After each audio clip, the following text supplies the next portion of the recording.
No. Hydrogen peroxide is not basic. Hydrogen peroxide is not really basic, nor is it acidic.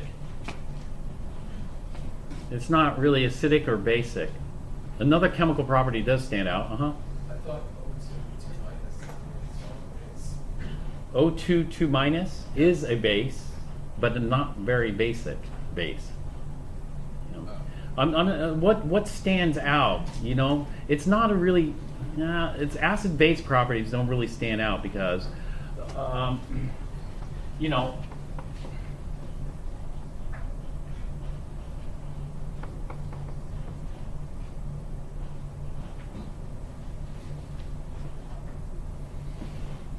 This would be the kind of, you know, hydrogen peroxide could be thought of as a diprotic acid. So if the second one, you lose the second one, you get O2 2 minus.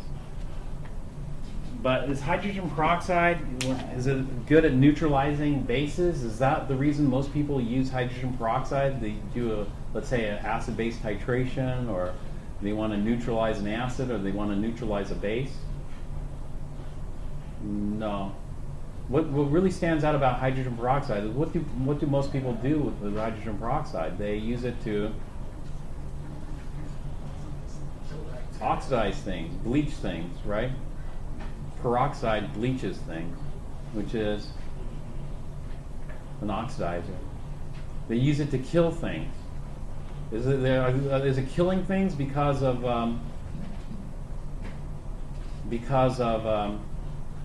its acid-base properties, or because of its redox properties?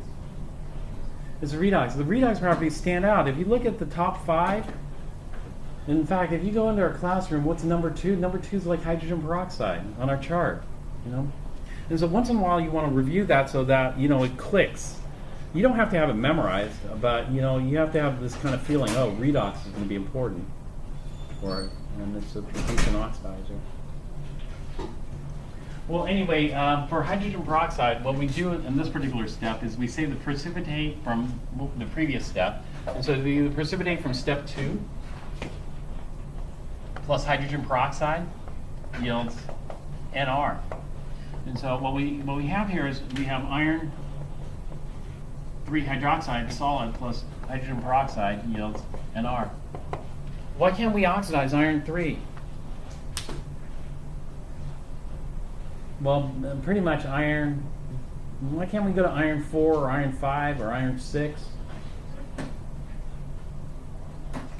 Because based on your experience, what's the highest charge on iron? 3. And so this is already maxed out for oxidation. Yeah, iron 4 is going to be very difficult to do, and so that's why there's no reaction here.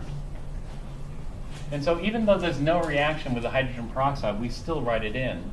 In fact, look at the flow chart and tell me what hydrogen peroxide oxidizes.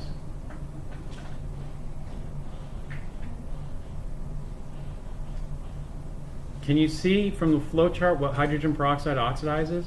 It oxidizes chromium from +3 to chromium +6. And so we go from chromium 3 hydroxide to, what is it, dichromate or chromate? Chromate. And chromate's +6. And so the reason for the hydrogen peroxide is to react with chromium, but we need to know that it doesn't react with this, otherwise we're going to get a more complex mixture. And so this is what happens here. This is the next step.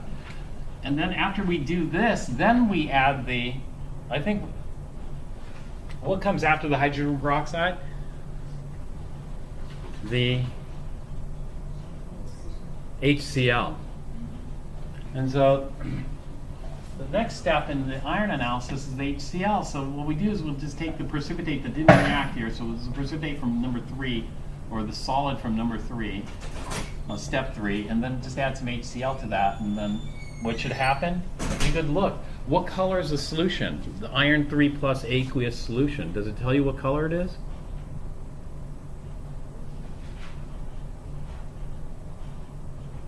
Yellow. And so what we should end up with is CYS, clear yellow solution.